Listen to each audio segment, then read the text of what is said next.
Hello, அஸ்ஸலாமு அலைக்கும். இன்றைக்கி நம்ம ஒரு ஸ்நாக்ஸ் செய்ய போகிறோம். அதை எப்படி செய்யுதுன்னு நான் காட்டுறேன். அதுக்கு முன்னாடி ஒரு சின்ன விஷயம் சொல்லிக்கிறேன். ஒன்றுக்கும் உதவாத கலைகள் விரைவாக வளர்ந்துவிடும். ருசியான பழங்களை தரும் மரங்கள் வளர நீண்ட காலம் ஆகும். நாம் இன்று இப்படி இருப்பதற்கு நாமே பொறுப்பு. இனி இப்படி இருக்க வேண்டும் என்று விரும்புகிறோமோ அப்படி நம்மை மாற்றிக்கொள்வதற்கான ஆற்றலும் நம்மிடமே உள்ளது. ஓகே, இப்போ நம்ம சமையலுக்கு போகலாம். இது ரோஜாப்பூ கீமா இது பேர். இதை எப்படி செய்யுதுன்னு சொல்லிட்டு நான் காமிக்கிறேன். இதுக்கு மைதா 1/2 கிலோ எடுத்திருக்கோம். இதை 3 ஸ்டெப்பாக நான் செஞ்சு காட்டுறேன். ஃபஸ்ட்டு இந்த ஸ்டெப்பு பண்ணிக்கோங்க. இதில் ஒரு 1/2 ஸ்பூன் ஜீரகம் போட்டுக்கோங்க. நான் 1/2 கிலோ தான் எடுத்திருக்கேன் மைதா. 1 ஸ்பூன் உப்பு,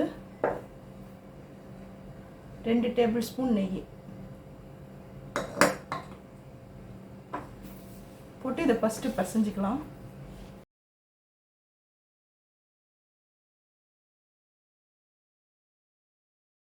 உங்களோட மாவு ரெடி ஆயிடுச்சு. இதை ஒரு 1/2 மணி நேரம் ஊற வச்சுக்கலாம். ஓகே,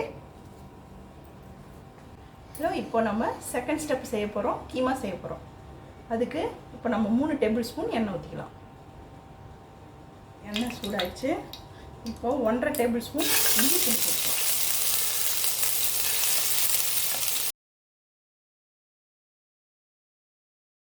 இப்போது இது மஞ்சள் தூளில் கழுவி நான் 1/2 கிலோ கீமா எடுத்துருக்கேன். அதை இதில் போட்டுக்கலாம்.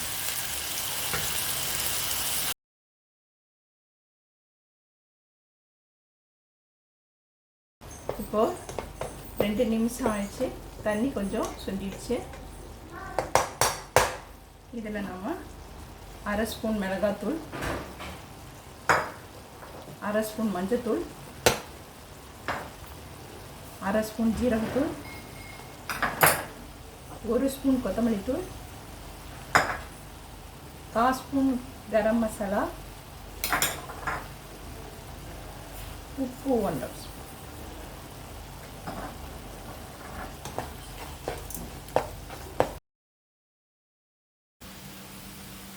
இப்போ இது ஒரு 2 நிமிஷம் ஆயிடுச்சு. இதில் நம்ம ஒரு வெங்காயம் வெட்டி வச்சுருக்கோம். அந்த வெங்காயத்தை போட்டுக்கலாம். புதினா ஒரு 3 ஸ்டெம் போட்டிருக்கேன். கொஞ்சமாக போட்டுக்கோங்க புதினா. கொத்தமல்லி, பச்சை மிளகாய் 2 பச்சை மிளகாய் போட்டிருக்கேன். கொத்தமல்லி கொஞ்சம் ஜாஸ்தி போட்டுக்கோங்க. 4 நிமிஷம் இதை மூடி.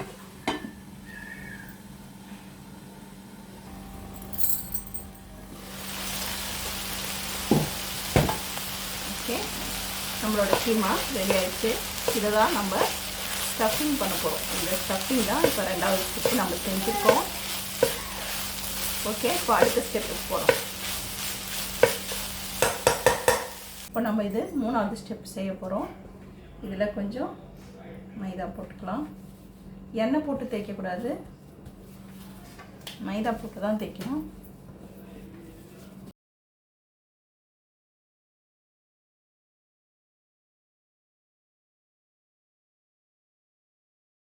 ஓகே, இப்போ நம்ம இதில் கொஞ்சம் நெய் தடவிக்கலாம்.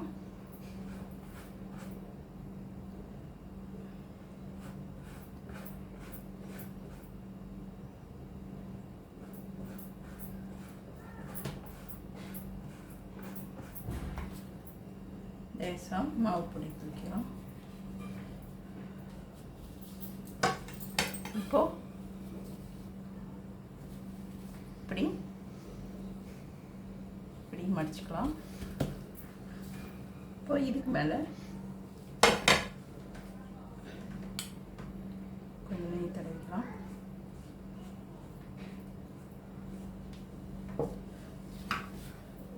இதுக்கு மேலே கொஞ்சம் பொடி போட்டுக்கலாம்.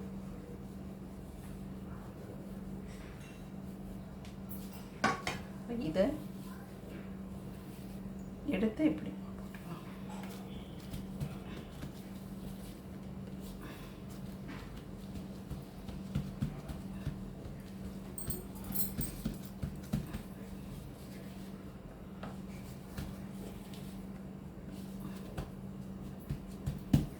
இதுக்கு மேலேயும் கொஞ்சம் லேசாக நெய் தடவி.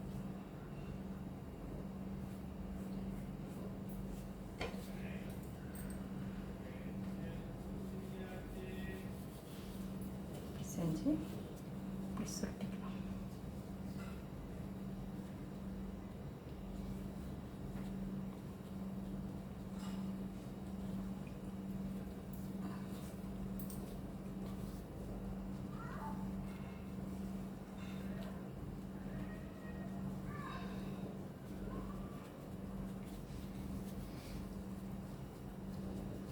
இப்படி சுருட்டிட்டு கத்தியால் ரெண்டாக வெட்டிக்கலாம்.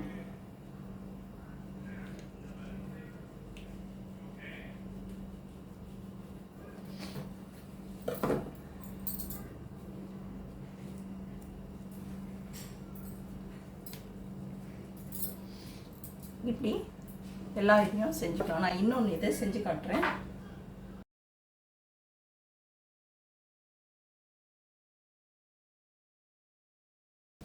இப்போ இதில் எப்படி கீமா வைக்கிறது அப்படின்னு காமிக்கிறேன்.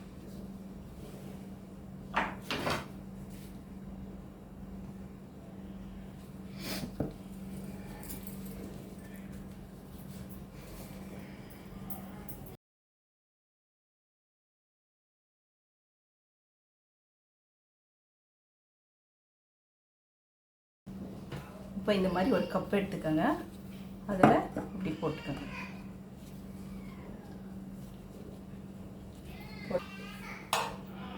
இப்போ இதில் கீமா போடுறோம். இதில் இப்போ 1.5 டேபிள் ஸ்பூன் கீமா போட்டிருக்கோம். இதை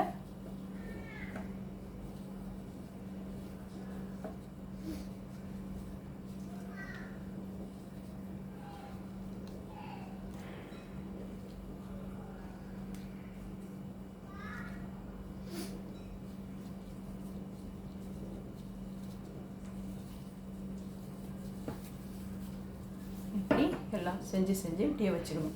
இப்போ இன்னொன்று நான் செஞ்சு காட்டுறேன்.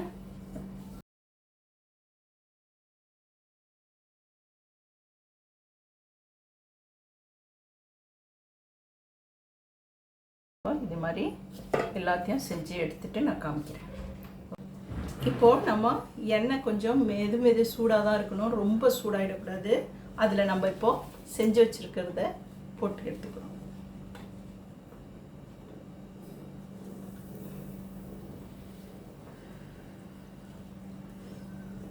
லேசான சூடு தான் இருக்கணும்.